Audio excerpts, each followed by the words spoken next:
여러분 안녕하십니까? 남북평화재단에서 개최하는 연석광자, 평화주의를 보는 한반도의 오늘과 내일 마지막 시간입니다. 오늘은 평화주의 통일의 비전과 과제라고 하는 제목으로 생각해 보겠습니다.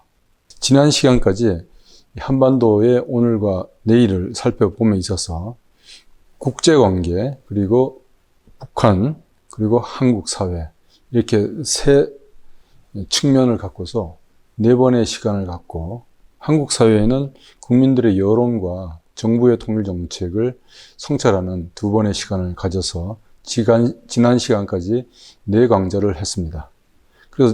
그래서 국제관계와 남북관계 그리고 한국 정치사회를 살펴보았고요. 오늘은 지금까지의 논의를 종합해서 과연 한반도 미래가 어떠한 비전과 방향을 갖고서 준비를 해 나가야 되는지, 특별히 한반도 평화와 통일 문제를 갖고서 같이 생각해 보는 기회를 갖도록 하겠습니다. 그래서 오늘 제가 제시하는 이 주제어가 평화주의 통일입니다. 여러분 이 용어를 들어보셨는지요? 우리 헌법에서 한반도 통일을 얘기함에 있어서 평화통일을 지향한다 이렇게 되어 있습니다. 그런데 오늘 말씀드리는 이 평화주의 통일이란 말은 사뭇 다르죠. 이것은 기존의 평화통일, 즉 평화적 수단과 절차를 통해서 통일을 추진한다라고 하는 그런 기존의 개념을 포용하면서도 그것보다는 보다 넓고 미래지향적인 용어라 하겠습니다. 그래서 오늘 이 평화주의 통일이라고 하는 이 개념을 중심으로 해서 한반도 미래를 다 같이 설계해 보도록 하겠습니다. 그래서 오늘 내용은 이 평화주의 통일이라고 하는 것이 왜 필요하냐라고 하는 그 필요성, 두 번째는 그렇다면 과연 평화주의 통일이란 뭐냐라고 하는 그 실체, 개념에 대해서 살펴보고, 마지막으로 결국 가장 중요한 평화주의 통일이라고 하는 것이 타당하다고 할 때에도 이것을 과연 어떻게 추진할 때 실현 가능하냐, 현실 타당성이 있느냐라고 하는 이 세 가지 측면을 순서대로 살펴보겠습니다. 그러면 먼저 평화주의 통일이 왜 필요하냐라고 하는 것을 지금까지 살펴본 세 개의 차원, 국제관계와 남북관계, 그리고 한국 정치사회를 통해서 다시 한번 종합해 보겠습니다. 여러분 알다시피 지금 국제사회는 냉전이 해체된 이후에 어쩌면 2차 세계대전 이후 냉전 시기를 포함해도 좋을 것 같습니다. 세계 분쟁의 그 강도나 규모, 그리고 피해의 양상 등을 종합해 봤을 때 이 가장 지금 심각한 최악의 국제 분쟁 상태에 빠져 있다고 해도 과언이 아닐 것입니다.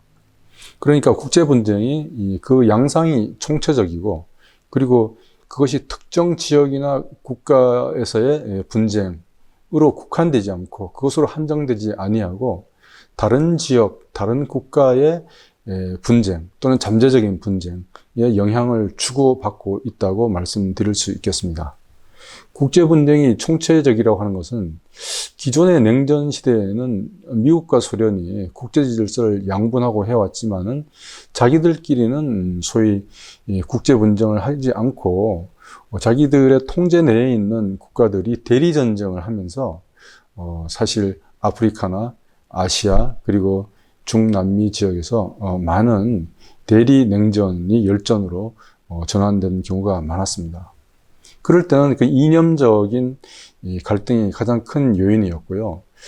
아무리 반정부 군사 집단, 즉 게릴라 집단이죠. 이들도 이제 국가 정권을 전복하려고 하는 목적이 있다고 봤을 때 정부 또는 준정부군 사이에 일종의 정규군 전쟁이었거든요. 그런데 지금 여러분 그 팔레스타인에서 이스라엘이 팔레스타인 하마스를 완전 퇴치한다는 명분 하에서 팔레스타인 민간인들이 사실 무차별적으로 공격당하고 있는 것을 우리가 두 눈을 뜨고 지난 2년여 동안 보고 있지 않습니까? 뿐만 아니라 이 우크라이나 그리고 우크라이나 러시아 국경지대에서도 지금 양국 간에 역사적, 종교적, 그리고 지정학적인 여러 이유들이 겹쳐서 이 분쟁이 지금 지속되고 있는데, 거기에도 보면은 민간인들 피해가 상당히 크게 나타나고 있습니다. 그리고 전쟁의 요인, 그리고 피해의 양상, 그리고 그것이 특정 지역 국가로 한정되지 않는다는 오늘과 같은 이런 총체적이고 무차별적이고 그리고 상호 연관되어 있는 이 분쟁이 냉전 해체 이후 나아가서 더 올라가서 냉전 시대 이후로 지금 가장 극심한 분쟁 양상을 보이고 있고, 그러다 보니까 오늘날 기후위기 그리고 보건위기와 같은 비전통적인 글로벌 안보 위협을 지금과 같은 양상의 국제 분쟁이 더욱더 악화시키고 있는 점이 더욱더 문제의 심각성을 더해주고 있습니다. 그리고 동북아시아를 보더라도 비록 분쟁은 일어나고 있지 않지만은 이 분쟁이 일어날 수 있는 잠재적인 그 요인들이 상당히 도처에 산재해 있습니다. 잘 아시죠? 한반도에서 이 휴전선 일대에서, 그리고 독도에서, 그리고 우리 제주 남방에서 중국과의 또 영해 분쟁의 위험이 있고요. 또 위로 올라가서는 또 일본과 러시아 사이에 쿠릴 열도 사할린을 둘러싸고 분쟁의 소지가 있고요. 그리고 밑으로 내려와서는 대만과 중국 본토 사이에 그 양안 분쟁의 위험이 있고요. 그 위아래로 동진아해, 남진아해를, 그리고 저 밑으로 내려와서 필리핀, 그리고 동남아시아, 오세아니아까지 해서 지금 새롭게 등장하는 잠재적인 패권 국가 중국의 부상과, 그리고 기존의 패권 국가인 미국 사이에 이 분쟁의 가능성이 상당히 높습니다. 그것을 미국, 중국이 스스로 자제하는 측면이 있고, 그리고 아직은 물리적인 충돌을 하겠다라고 하는 양국의 준비나 의지가 아직은 다행히도 높지 않은 것 같습니다. 그러나 동북아시아에서는 이런 지역적 차원, 글로벌 차원, 그리고 역사적 차원, 그리고 경제, 그리고 천연 자원, 거기에다가 이념도 포함되어 있죠. 자유민주주의와 사회주의 국가들 사이에 여러 가지 총체적인 차원에서의 분쟁의 위험이 잠복해 있습니다. 그래서 지금 미국이 아마도 냉전 해체 이후, 90년대 이후부터인데 본격적으로는 오바마 정부 때부터였죠. 그러니까 동아태 지역에 대해서 전략적 비중을 높이고, 거기에 따라서 해외 미군의 주둔도 보다 유연하게 하려고 하는 그런 움직임이 있었고, 최근에 들어와서는 주한미 사령관으로 지명된 미국 장성이 한반도에 있는 주한미군이 북한의 남침 억제만이 아니라 동아시아 전체에, 특히 중국의 위협을 억제하는 기능까지도 해야 된다라고 하는 말을 공개적으로 했습니다. 그 정도로 지금 동북아시아에서 한반도를 위시해서 분쟁의 위협이 높은 거죠. 그런데 이 분쟁이 만약에 터졌을 때 과연 그것이 국가 간의 영토라든지 아니면 자원, 특정한 문제 영역으로 한정된 분쟁으로 일어나지 않고, 또 그 피해 양상이 군사 시설, 또 군인들 사이의 충돌로 과연 한정되겠느냐. 러시아 우크라이나 전쟁이나 또 이스라엘 하마스 전쟁을 봤을 때 말이죠. 그래서 상당히 위험할 수 있다는 것입니다. 그런데 지금 한반도는 잘 아시다시피 유감스럽게도 전쟁이 완전히 종식된 상태, 그러니까 한국 전쟁이 지금 완전히 종식되어서 평화가 지금 정착되어 있는 그런 상황이 아니죠. 대표적으로 53년 7월 27일에 체결되었던 정전협정이 평화협정으로 지금 전환되어서 지금 평화로운 한반도가 진행되어 있는 게 아니라 현상적으로는 전면전, 전쟁이 일어나지 않고 중단되어 있는 상태이니까 소극적 의미의 평화가 있는 것 같지만은 이게 대단히 깨어지기 쉽고 일시적이고, 그리고 대단히 잠정적이라는 것이죠. 네, 그런 점에서 한반도의 평화 역시 앞으로 어떻게 될지 우리가 장담하기 어렵습니다. 그런 이와 같은 한국 전쟁 이후의 정전 상태가 그 앞에 있었던 분단을 폭력적으로 재편하고 그것을 물리적으로 지속해 왔다는 점에서 이 연구하는 사람마다 그 관심사에 따라서 분단 체제, 정전 체제라고 하지만은 이 한반도 현실은 사실은 분단 정전 체제다. 이렇게 그 한 몸으로 이해하는 게 중요하겠죠. 그것을 이제 국제 분쟁 평화학에서는 고질적 분쟁이라고 합니다. 분쟁이 장기적으로 지금 진행되고 있고, 그리고 이 분쟁에 참여하고 있는 이해 당사자 집단들이 대단히 많고, 그리고 적대감이 대단히 깊고 함으로써 이와 같은 장기화된 분쟁이 쉽게 해결하기 어렵고 이해관계가 얽혀있다. 이런 의미에서 고질적 분쟁이라는 개념이 있는데요. 한반도 분단 정정 체제가 바로 이 고질적 분쟁의 전형적인 사례가 아닌가 싶습니다. 그래서 우리가 잊을만 하면은 접경 지역이나 서해 북방 한계선 일대, NL 주변에서 군사적 충돌이 일어납니다. 그래서 우리에게 있어서는 장기적으로 한반도 정전 체제가 평화 체제로, 그리고 분단이 통일로 이루어지는 그런 때가 와야 되겠지만은 그에 앞서서 이 평화가 우리 일상에 주는 그 영향력을 우리가 잘 알고 있습니다. 그래서 평화적 일상이 얼마나 중요하고 우리한테 긴급한지를 우리가 잘 깨닫고 공유하는 것이 일단은 우리가 평화에 대해서 이 감수성을 가지는데 중요한 태도가 아닌가 싶습니다.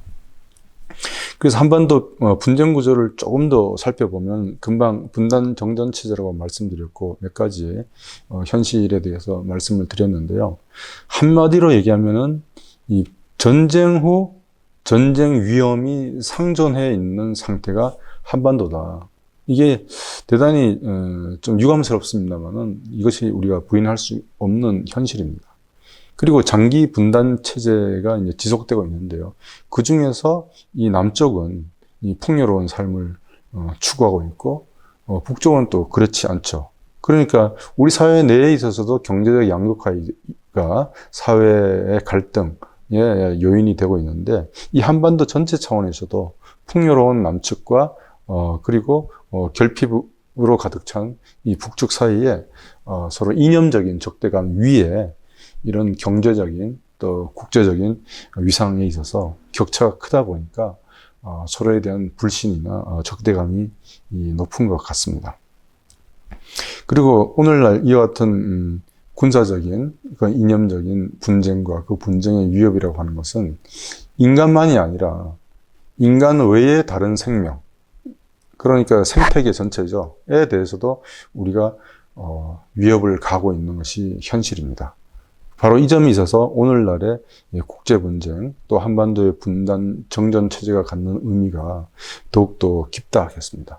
그런 점에서 우리가 이 한반도에서 평화는 이 통일의 수단, 처음 말씀드렸던 평화적 통일, 그런 의미로 한정되지 않고 그 이상의 통일을 넘어서 이 통일의 수단만이 아니라 통일을 통해서 우리가 어떤 삶을 추구하느냐라고 하는 궁극적인 목적을 생각할 때도 이 평화가 주는 이 함의가 크다고 하겠습니다. 바로 생명 평화라든지 모든 생명과 인간이 공존한다라든지, 물론 인간 사회 내에 있어서 성이나 그리고 경제적 수준이나 인종이나 이념에 따른 차별이 없어야 하는 물론입니다.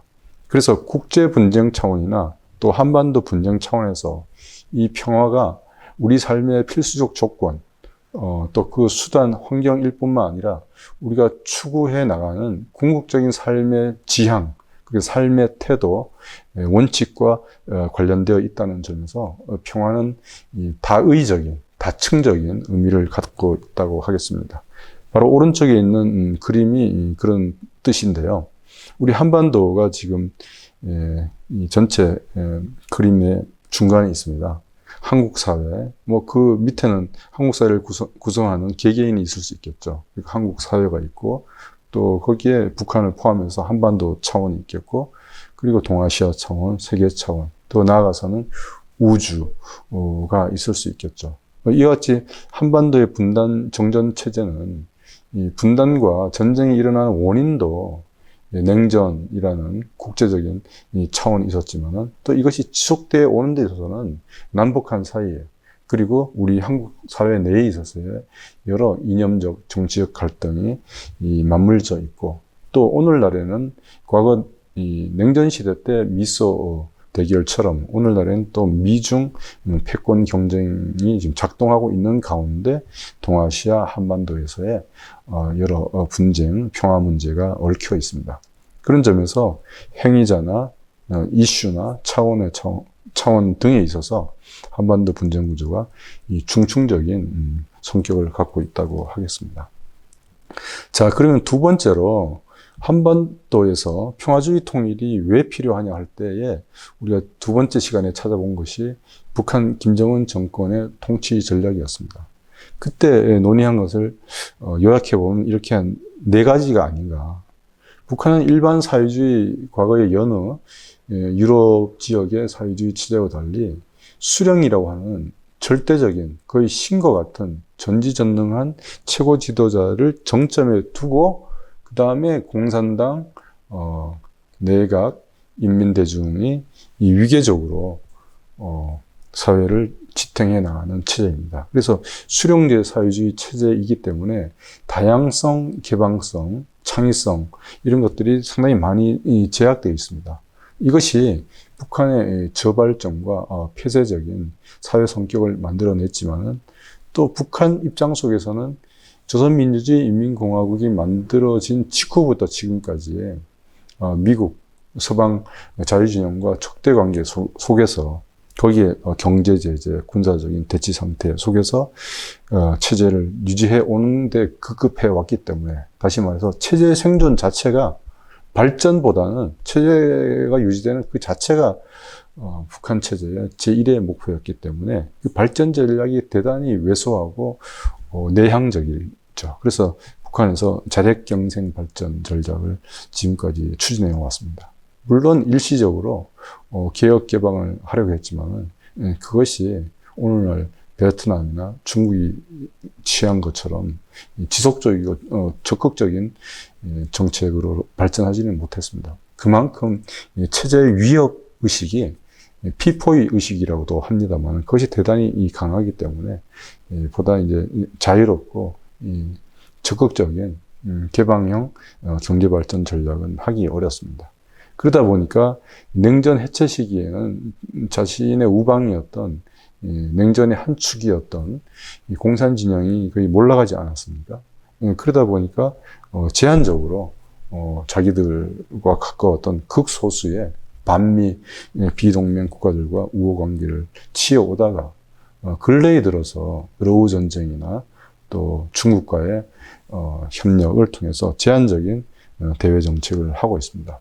그런데 우리한테 있어서는 이런 북한의 대내 정치 경제적인 또 대외 정책보다도 핵무력을 끊임없이 발전시키는 가운데서 그 힘을 바탕으로 해서 적대적인 대남 정책을 취하고 있는 것이 우리에게 있어서는 평화 안보나 통일 준비에 있어서 많은 장애를 지금 조성하고 있습니다. 그래서 우리에게 있어서는 긴장 완화 그리고 상호 이해 이런 점이 북한과의 대화를 하거나 또 통일 논의할 때도 지금 전제 조건이 되었고 이것이 가장 긴급한 우리의 과제로 되어 있습니다. 바로 이 점은 우리가 기존에 갖고 있던 평화관, 그 평화는 전쟁이 없는 조용한 상태, 전쟁이 없이 질서 있고 평온한 그 상태, 그 현상, 이것으로서 우리가 정의해왔던 기존의 평화관, 이것을 우리가 소극적 평화라 그러죠. 또는 물리적 평화라고도 합니다만은 여기서 이제 상호 이해라든지 그리고 공동 발전이라든지 생각과 이념과 살아가는 방식이 달라도 다원주의에 입각해서 상호 존중을 한다든지 또 여러 차이, 뭐 성이나 이념이나 소득이나 학벌 이런 것에 따라서 다르지만은 그게 차별을 아니하는 공존하고 공감하고 존중하고 공동 번영을 추구하는 이런 것들을 아우르는 것이 이제 평화 개념에 들어와서 이것을 우리가 적극적 평화라고 하는데요.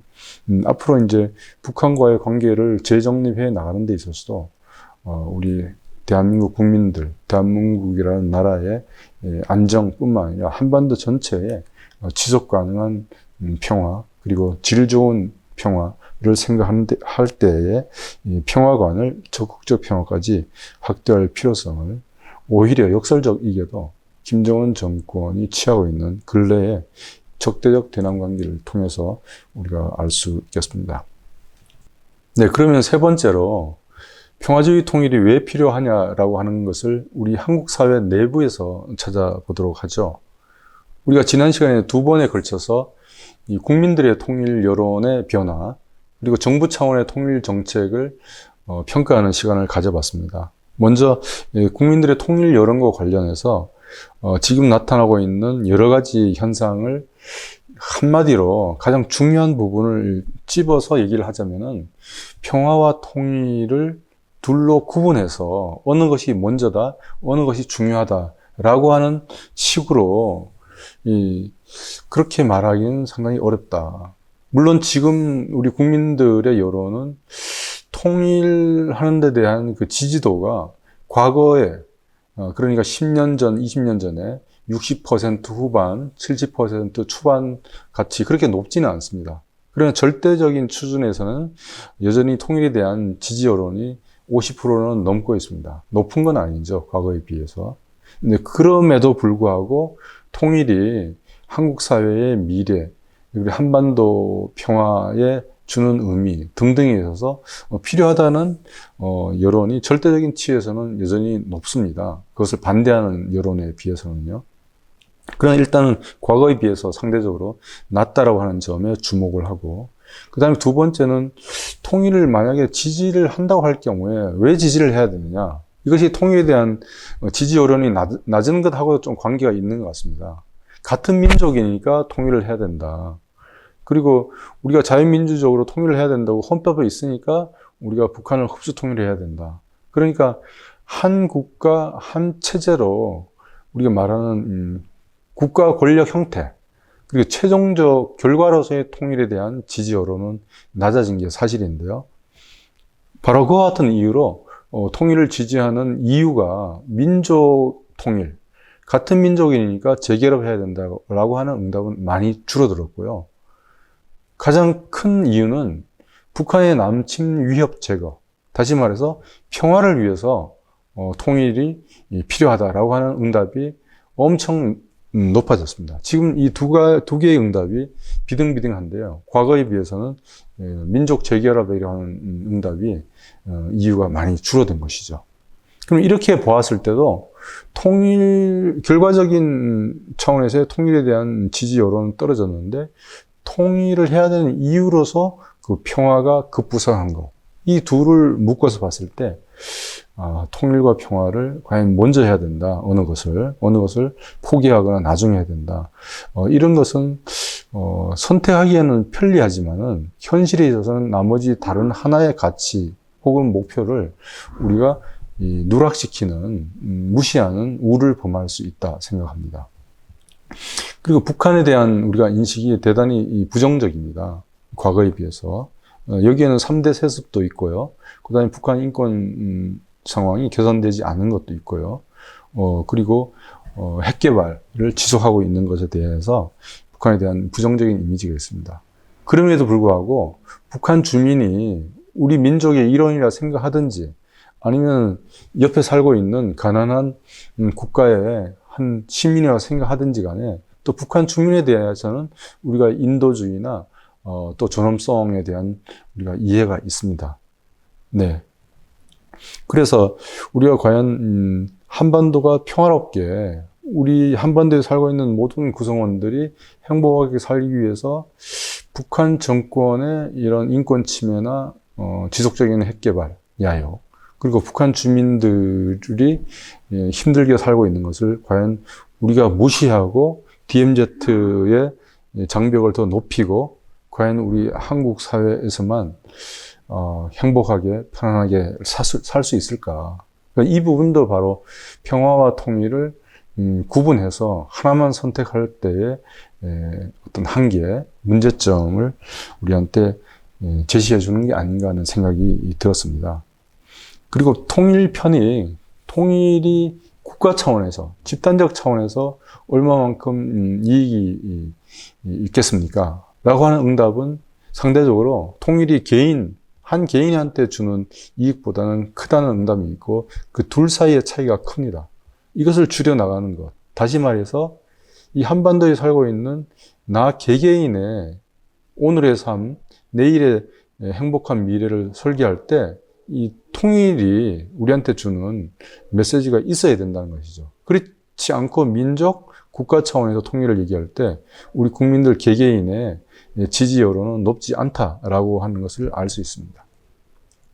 그리고 북한을 우리가 다룰 때, 대북 정책을 할 때 사용할 수 있는 수단이 여러 가지가 있습니다만은 크게 묶어보면은 강경책과 온건책이 있습니다. 강경책은 압박이 있을 수도 있고 제재가 있을 수도 있고, 그리고 온건책은 대화를 하거나 지원을 하거나 이렇게 하는 것이죠. 이런 정책에 있어서 그 다양한 정책 수단을 우리가 갖추고 유연하게 접근하고 그 두 가지 성격의 정책 수단을 균형적으로 우리가 활용함으로써 북한의 태도 변화를 이끌어내는 지혜가 필요하겠습니다. 기존에는 대북 정책 목표보다는 압박이냐, 지원이냐, 강경이냐, 온건이냐, 이런 정책 수단에 대한 상대적 선호를 중심으로 해서 대북 정책을 편성하고 또 그러다 보니까 국내적으로 대북 정책을 둘러싸고 이 갈등이 많이 일어났습니다. 바로 이와 같은 기존의 통일 논의를 살펴봤을 때에도 이 통일 문제와 평화를 융합적으로, 변증법적으로 상호 의존 관계에서 함께 생각하는 것이 필요하겠다는 평가를 해볼 수 있겠습니다. 정부 정책에 있어서는 좀 전에 간단히 말씀을 드렸습니다만은 그 일관성에 문제가 있었고요. 이거 정책 방향이나 수단이 이 일관성이 없고 지그재그로 왔다 갔다 하다 보니까 그나마 우리가 확보했던 정책 성과도 축적이 되지 못하는 문제가 있고, 대내적으로 대북 정책을 둘러싼 갈등, 남남 갈등이라는 말도 있지 않았습니까? 그리고 북한과의 신뢰를 축적하지 못하고, 그리고 대북 정책을 둘러싼 국제사회의 지지를 얻는 데 있어서도 한계가 있었습니다. 그럼에도 불구하고 나머지 밑에 두 가지 점에 있어서는 우리가 긍정적인 측면으로 또 우리가 삼을만 합니다. 여러 가지 지그재그 시행착오를 거치면서 우리가 정책 컨센서스, 대북 정책을 둘러싼 초당적인, 그리고 진보와 보수 간의 세대를 막론한 공감대, 콘센서스가 있다고 생각합니다. 몇 가지. 그 중에 하나가 인도주의 문제를, 남북 간 정치적 관계를 불문하고 인도주의를 우선 우리가 해결하려고 하는 노력. 그리고 모든 남북 간의 현안, 서로 입장 차이를 평화적으로 대화를 통해서 풀어나간다는 것. 그리고 세 번째는 정치 군사 문제와 경제, 사회 문화 문제를 가급적이면 이 병행, 발전시켜 나간다라고 하는 이런 유연한 태도, 이런 것들이 아니었나 생각을 합니다. 그리고 지금은 개성공단, 금강산 관광 사업이 다 중단되어 있습니다만은 우리가 남북한 민간 교류나 경제 협력을 통해서 우리가 서로 의지를 갖고 남북이 합심하면은 긴장을 완화하고 정치 군사적인 갈등을 최소화하면서 남북이 윈윈할 수 있는 그런 상호 호혜적인 관계로 발전시켜 나갈 수 있다라고 하는 경험을 우리가 갖기도 했습니다. 그렇게 하기 위해서는 평화 정책이 절대적으로 필요하고요. 또 그런 남북 간의 협력이 지속되기 위해서는 이 평화도 역시 쭉 예측 가능하고 안정적으로 전개되어야 하겠죠. 자, 지금까지 평화주의 통일이 왜 필요하냐라고 하는 것을 국제관계와 북한, 그리고 한국 정치 사회를 통해서 세 측면에서 살펴보았는데요. 그렇다고 하면 이제 두 번째로 좀 본격적으로 평화주의 통일이란 뭐냐, 이 어떤 의미를 갖고 있고 어떤 내용이냐라고 하는 것에 대해서 우리가 최소한의 공감대가 있어야 될 걸로 생각합니다. 이 부분은 기존의 학계에서 나오지 않고 제가 수십 년간 연구를 하고 또 시민사회와 또 정부와 정책 자문을 하고 또 현장에서 참여 관찰을 하면서 제가 생각해 온 지금까지의 생각입니다. 그래서 평화주의 통일을 일단 정리를 해봐야겠죠. 그것을 저는 평화주의에 기반한 통일을 추구하는 노력과 그 과정으로 정의를 할 수 있겠고요. 이것을 짧은 표로 얘기한다라고 하면 평화적 수단에 의한 평화. 그리고 이 통일은 이런 평화주의 위에 평화를 달성해 나가는 한반도 버전이다. 이렇게 얘기 들을 수 있겠습니다. 물론 통일 그 자체가 한반도 평화의 모든 것은 아니지만 한반도의 지속 가능한 안정적인 평화를 구축하는 데 있어서 통일은 반드시 통과해야 할 중간 목표다. 이렇게 말씀드릴 수 있겠습니다. 이 평화적 수단에 의한 평화라는 말은 저 유명한 그 평화학자 요한 갈통 선생이 평화주의를 간단하게 이렇게 말을 했습니다. 평화적 수단에 의한 평화. 지금 트럼프나 김정은 정권이나 그 윤석열 전 대통령 이런 사람들은 힘에 의한 평화를 얘기했습니다. 힘에 의하지 않은 평화는 가짜 평화다고 얘기했습니다. 근데 여기서 평화주의에 의한 정의에 보면은 힘에 의한 평화는 평화로 인정하지 않습니다. 왜냐하면은 힘에 의한 평화는 다른 힘에 의해서 또다시 부정당할 수 있고요. 또 그만큼 서로 불신과 대결의 그 소용돌이에서 빠져나올 수 없기 때문이죠. 그래서 이 평화주의는 평화적 수단에 의해서 평화를 추구한다고 하는 이 두 가지 조건, 그러니까 A and B죠. A와 B가 아니고 이 두 가지 조건을 만족할 때 평화주의라고 얘기할 수 있는 것입니다. 그래서 평화주의 통일은 이런 평화적 수단에 의한 평화 위에 통일을 추구하는 것이고 또 거기서 끝나지 않고 통일은 앞으로 또 지속 가능하고 그리고 또 수준 높은 양질의 평화를 추구하는 것입니다. 그래서 통일은 평화 구축의 한반도 버전이라고 말씀드릴 수 있는 것이죠. 그 말씀을 조금 밑에 풀었는데요. 평화 통일과 통일 평화를 아우르는 것이 평화주의 통일이라는 것입니다. 기존의 평화 통일은 여기 보시다시피 바로 왼편에 있는 평화적 수단에 의한 통일, 이것을 말하는 것입니다. 근데 평화주의 통일은 평화적 수단에 의해서 평화를 추구하는 자세 위에 통일을 평화롭게 달성하고 그 통일된 한반도가 보다 높은 수준의 인간다운 삶, 또 인간뿐만 아니라 뭇 생명들이 공존하는 그런 삶의 환경, 한반도 평화 공동체를 추진하는 것이죠. 그래서 평화 통일과 통일 평화, 이 두 개념을 아우르는 것이 평화주의 통일이고, 그럴 때 우리가 기존에 화두로 삼아왔던 민족, 국가, 이념들은 이 평화주의에 녹아 들어간다고 볼 수 있겠습니다.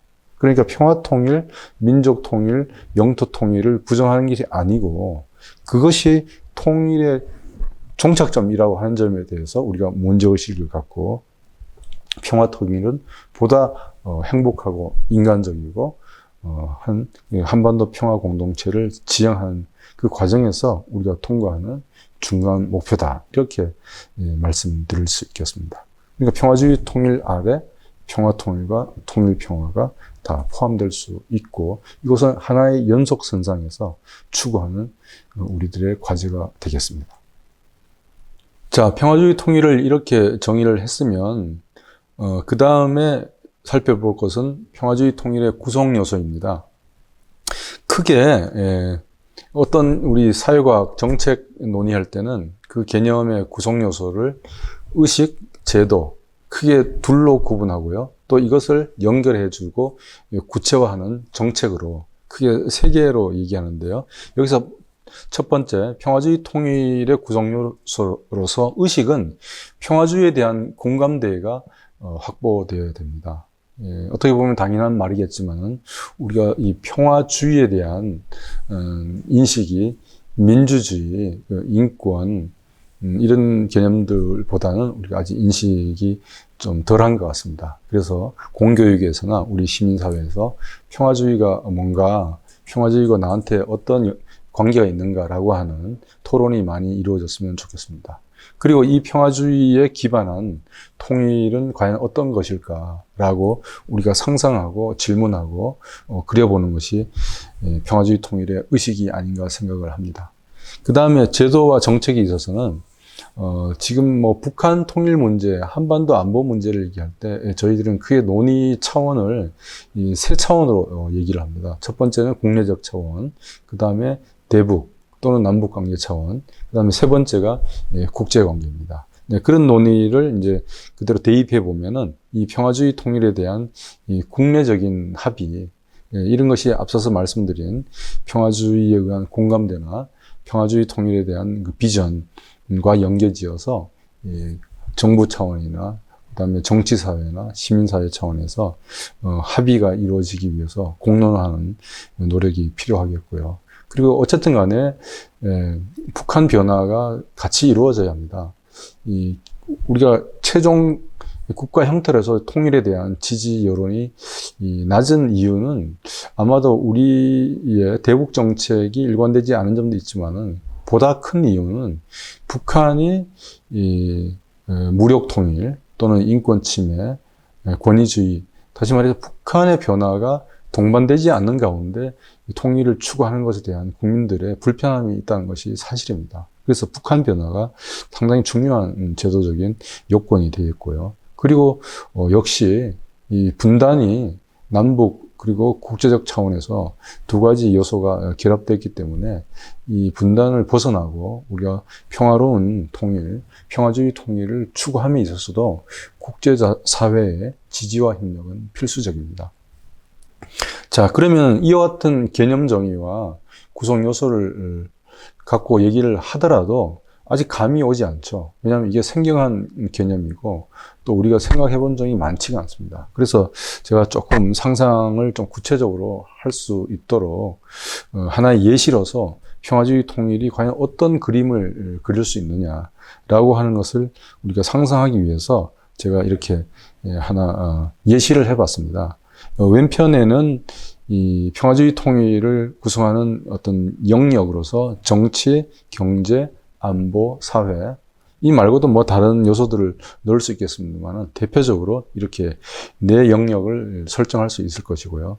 그리고 오른쪽은 시간입니다. 시간이고 또 남북 협력의 수준이라고 드릴 수 있겠습니다. 첫 번째는 일회성이라 하니까 한 번에 단일한 어떤 사례, 이슈를 둘러싼 협력을 얘기하는 거고요. 그 다음에 두 번째는 지속이죠. 그 협력이 이제 계속돼 나가는데 또 언제 중단될지는 모릅니다. 그래서 한 단계 높은 수준이 제도화입니다. 이렇게 해서 협력의 수준 또는 시간 개념을 옆으로 놓고 그 다음에 종으로는 정치, 경제, 안보, 사회 영역별로 놓고 이것을 이제 매트릭스를 짜보면은 이렇게 12개의 경우가 나올 수 있겠네요.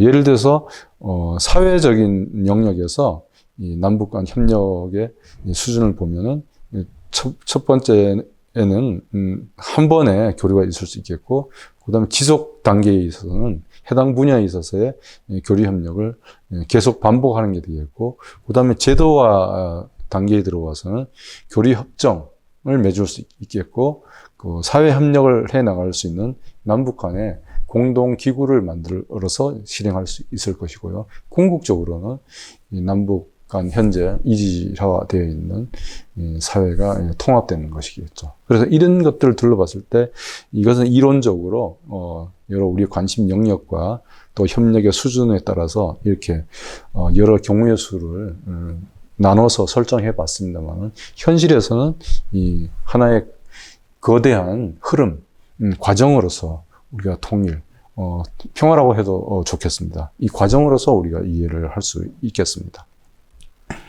그 다음에 이렇게 평화주의 통일을 할 때 과연 우리가 얻을 수 있는 혜택, 기대 효과는 뭐일까?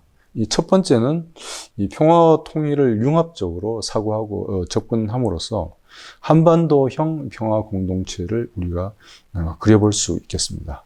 그리고 부대적으로 평화 통일, 대북 정책을 둘러싼 국내 정치적 갈등의 비용을 우리가 최소화할 수도 있겠죠. 그리고 두 번째 생각해 볼 수 있는 기대 효과는 이 평화를 만들어 나갈 수 있는 우리의 역량을 점진적이지만은 계속 축적해 나갈 수 있는 효과를 기대해 볼 수 있겠습니다. 그리고 그러다 보면 역시 기존의 관성이나 또 분단 정정 체제에서 기득권을 누려온 그런 어떤 보수적인 관행이 있지 않습니까? 여기 이로부터의 저항이나 반발이 있을 수 있습니다. 이것을 비평화 역량, 폭력 역량이라고 이름 붙이기에는 너무 좀 과도해 보여서 비평화 역량을 우리가 평화적으로 사회적 합의와 여론을 통해서 줄여나갈 수 있겠다 싶습니다. 이것이 점진적이고 누진적인 평화 역량을 확대해 나가는 것과 동전의 양면이 될 수 있겠습니다. 그리고 마지막으로는 이것도 중요하다고 생각하는데요. 세계와 한반도가 상호전한다. 다시 말해서 한반도 평화 통일이 또 한반도 통일 평화가 이 세계 평화의 일부로서 우리가 인식을 하고 또 그 과정에서 한반도의 평화주의 통일을 실현해 나가는 과정이 이 세계 평화를 추진해 나가는 동력, 견인차가 될 수 있다는 것입니다. 이와 같이 한반도 분단 극복 그리고 평화체제 수립 과정을 민족이나 국가의 재결합, 국가 이익의 증대 이런 차원보다는 이 세계 평화에 기여하고 그 일부로서 이해할 때 우리 국민들의 의식도 민주평화 의식으로 코스모폴리타니즘이라고 그러죠. 세계 시민으로서의 의식으로 발전해 나가면서 우리 국가 민족 그리고 나 개인의 미래와 세계 우리 지구촌의 미래를 서로 이렇게 연결지어서 생각해 나가는 성숙한 시민의식을 우리가 가질 수 있겠다라고 하는 이런 기대 효과도 가져봄직하지 않겠습니까?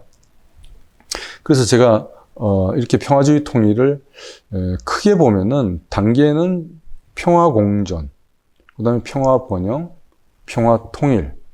그런데 통일에서 그치지 않는다고 했죠. 그리고 평화로운 한반도, 평화 공동체. 이렇게 네 단계의 이제 평화주의 통일을 우리가 상상할 수 있는데 이 그림에서 보시다시피 이 네 개의 단계가 떨어져 있지 않죠. 서로 붙어 있고 연결되어 있습니다. 그래서 앞서 말씀드린 것처럼 과정으로서의 평화주의 통일을 우리가 말씀드리는 것이고요.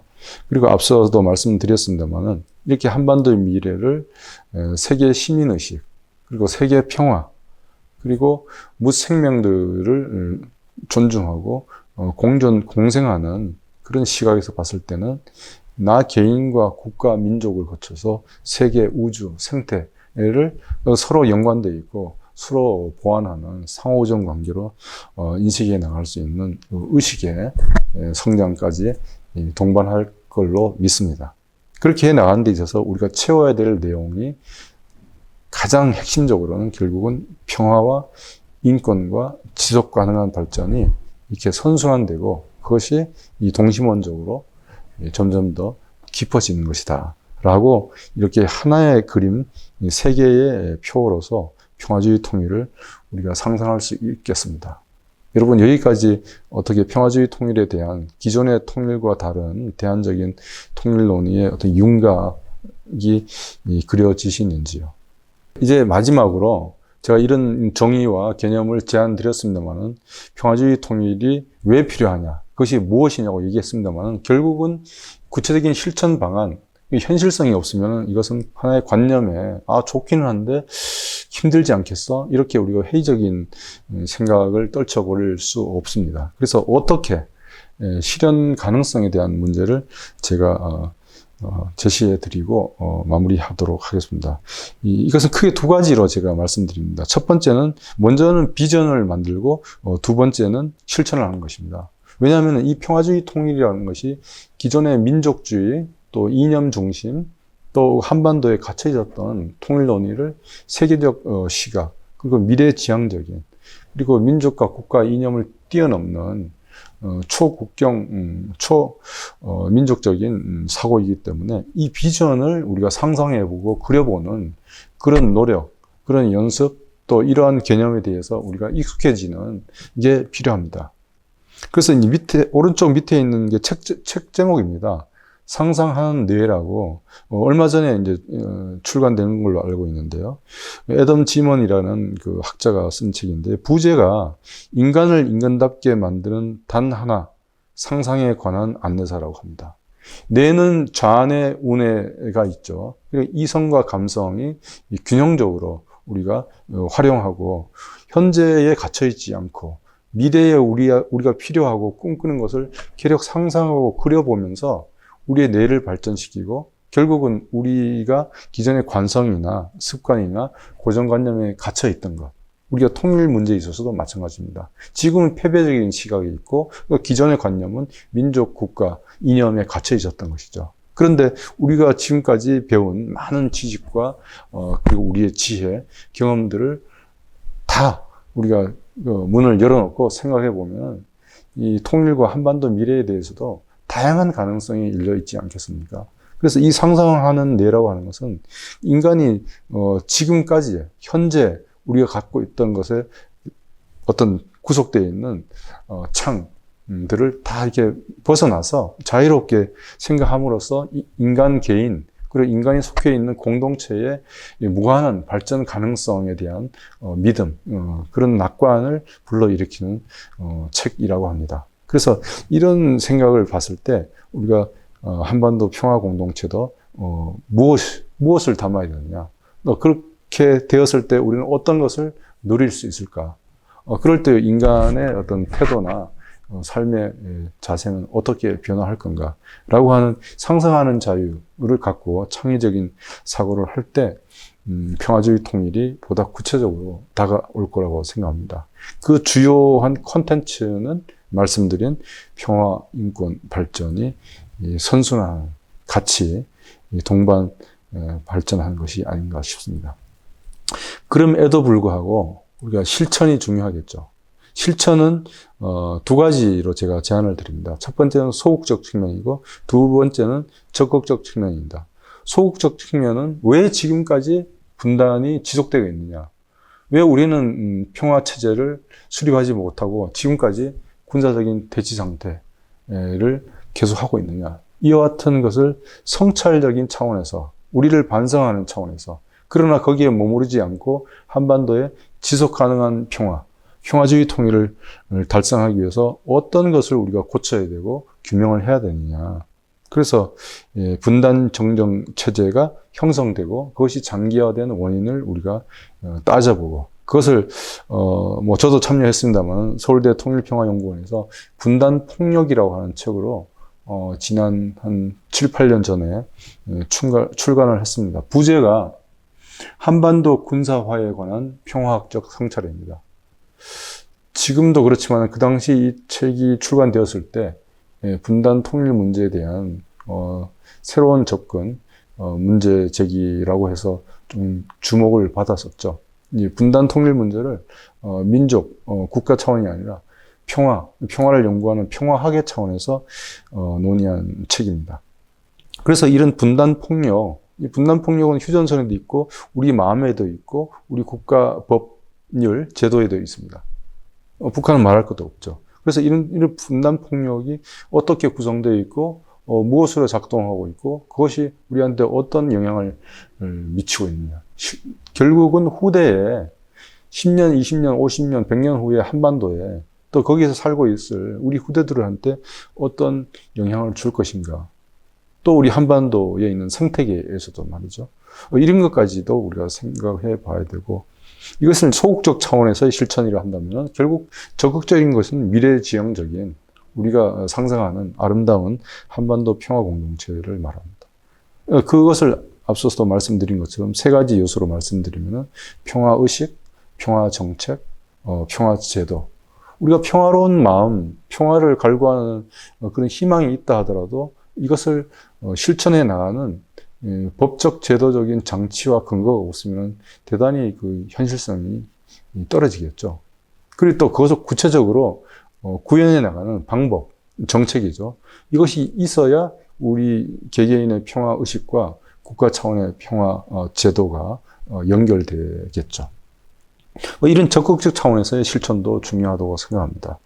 예, 그런 것에 대한 제의 이제 연구 결과가 한국 평화학의 탐구라는 책으로 몇 년 전에 낸 바가 있습니다. 참고하면 좋겠습니다. 자, 이와 같은 평화주의 통일에 대한 소극적, 적극 차원의 실천하기, 그리고 그 이전에 우리가 상상하기, 이를 통해서 다시 한번 평화주의 통일이 어떻게 가능한지 다시 한번 우리가 그려보겠습니다. 왼쪽은 우리가 북한 한반도 문제를 얘기할 때 우리 연구계에서 관행적으로 쓰고 있는 분석 틀 차원입니다. 대북, 대외, 대내적 차원 이고요. 그리고 밑에는 또 시간 개념을 설정을 했습니다. 앞서서 평화주의 통일을 이 4단계 연속 과정이라고 제가 제안을 드렸습니다. 평화공존, 평화번영, 평화통일, 평화공동체. 이런 차원과 단계 속에서 앞서서 말씀드린 주요 분야가 있겠죠. 정치, 경제, 사회, 또 군사 분야. 이런 각 분야별로 어떤 것들을 우리가 달성해야 되는지 그 과제를 제시할 수 있습니다. 그래서 이것을 하나 예를 들면은 이 평화공존 단계에서 어떤 정책을 우리가 목표로 삼고 실천할 수 있는지를 대북, 대외, 대내 이 세 차원에서 제시를 해 보았습니다. 평화공존 단계에서 대북 정책의 목표는 관계 정상화로 설정을 했고요. 정치적인 측면에서는 정상회담을 정례화하는 것, 경제적 차원에서는 경제협력을 다시 재개해서 활성화시키는 것, 사회적 차원에서도 민간 교류를 활성화하는 것을 과제로 삼아 보았습니다. 그리고 대외 정책 차원에서 평화공존 단계의 목표는 동북아시아 다자 안보 협력을 만드는 것입니다. 이를 위해서 정치적인 측면에서는 무엇보다도 한중일 정상회담의 정례화. 지금 한중일 정상회담은 열리고 있습니다. 매년 열리지 않는 경우도 있는데 이것을 정례화한다는 것이죠. 그 다음에 두 번째 경제적 차원에서는 한중일이 부분적인 FTA를 결성해서 사실상의 사회 경제 공동체를 열어나갔으면 좋겠다는 생각이죠. 제가 집이 홍대 가까이 살고 있습니다만은 주말 되면은 이 외국 청년들이 홍대 주변에 와서 재밌게 놀고 구경하고 배우고 하다가 1월 밤이나 간다는 걸 들었습니다. 우리도 일본에 가까이 있어서 금요일 저녁에 직장인들이나 대학생들이 갔다가 일요일 저녁에 오는 게 있습니다. 그래서 이 젊은이들 사이에서는 이념이나 국가적인 어떤 이런 것보다도 개인의 어떤 즐거움, 행복, 이것이 이제 국가나 국가 간 관계에서 보장해주면 좋겠다. 그래서 저도 그런 것을 보면서 부러웠고, 나도 그렇게 살아야겠다는 생각을 하는데, 경제 사회적 차원에서 먼저 우리가 한중일 사이에 동북아에서 공동체를 만들면은 정치, 군사 부분도 갈등으로만 가기는 어렵지 않느냐, 이런 기대를 해봅니다. 그래서 사회적 차원에서는 우리가 제국주의, 식민 통치, 그리고 냉전을 거쳐왔습니다만은 공동의 동아시아 역사 교과서를 만들어 보면서 우리가 상호 신뢰하고 지역 공동체 의식을 가져보는 것도 좋겠다고 생각합니다. 그리고 마지막으로 평화공존 단계의 대내 정책으로서는 평화 문화를 정립하는 것을 목표로 설정하고, 정치적 차원에서는 대통령실과 여야가 회담을 정례화해서 초당적인 정치 협력을 해 나가고, 경제 분야에 있어서는 지금 양극화가 얼마나 심합니까? 그리고 우리 성장 동력이 많이 떨어졌습니다. 그런 가운데서도 세대별로, 계층별로, 지역별로 양극화가 심하고 있습니다.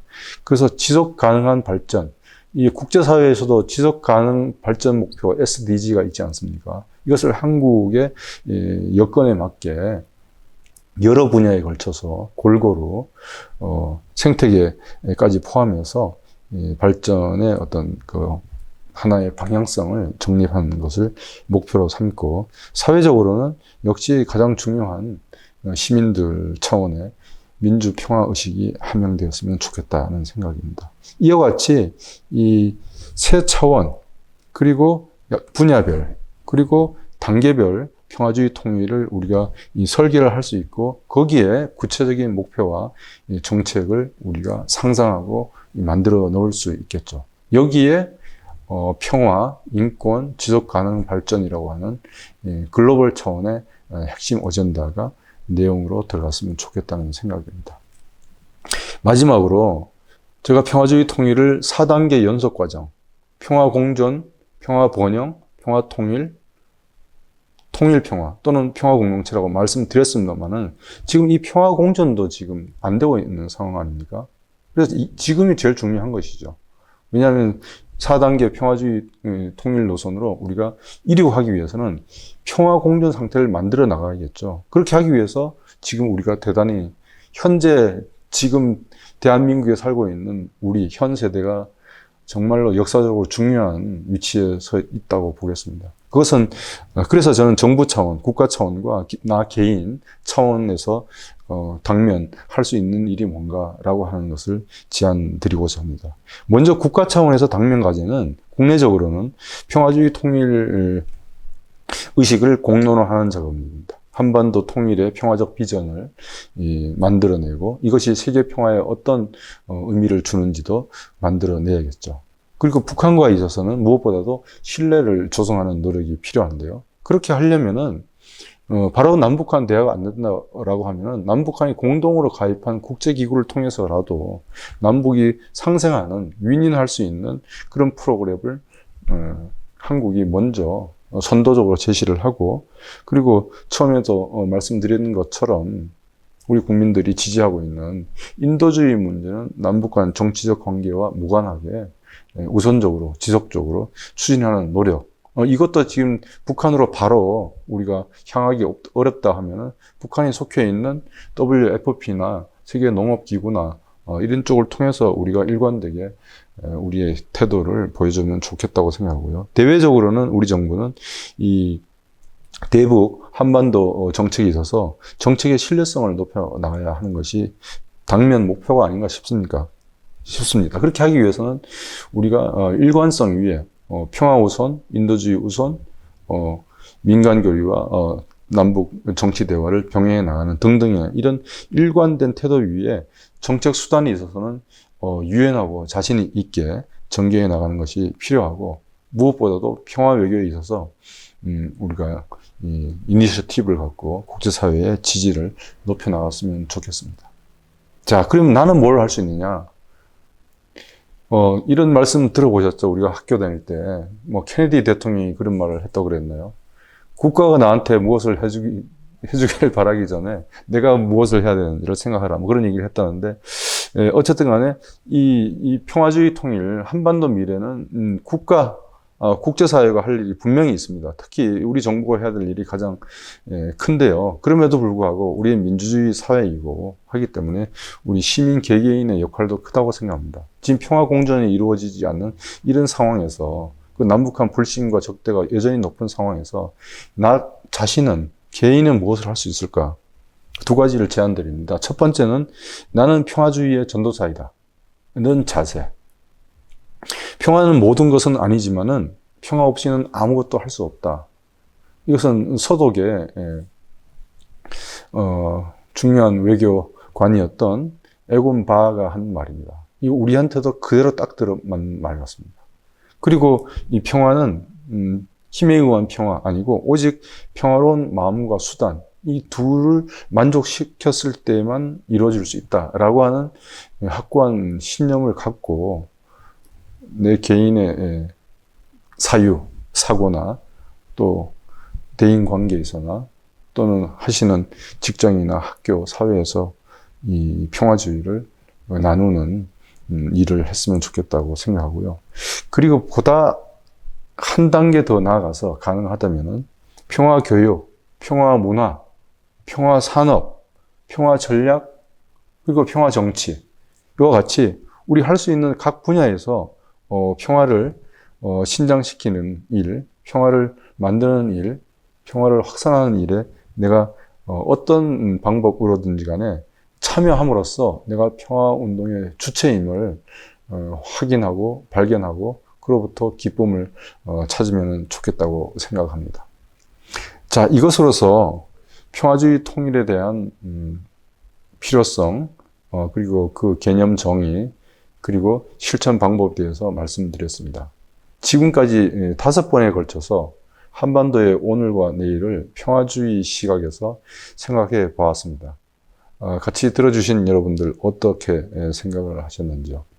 마지막으로 평화주의 통일에 대해서 우리가 종합 정리를 위해서 제가 7가지 요소로 요약을 해봤습니다. 이것을 읽고 마무리하겠습니다. 평화주의 통일의 비전은 평화 통일을 통과하며 세계 평화에 기여하는 한반도 평화 공동체입니다. 평화주의 통일의 사상적 기초는 생태주의, 민주주의, 비폭력주의입니다. 그리고 그 원칙은 공감, 공존, 공용의 삼공주의를 제안합니다. 단계는 평화공존, 평화통일, 통일평화, 그리고 평화공동체입니다. 차원은 대내적 차원, 남북관계 차원, 국제적 차원이 있겠죠. 행위자는 대단히 많은데요.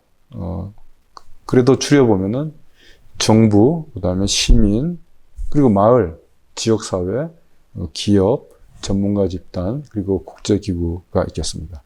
영역으로서는 정치, 경제, 군사, 사회, 문화, 예술도 있겠고, 그리고 법률도 있겠습니다. 이것으로서 평화주의 통일 강좌를 마치겠습니다. 여러분, 감사합니다.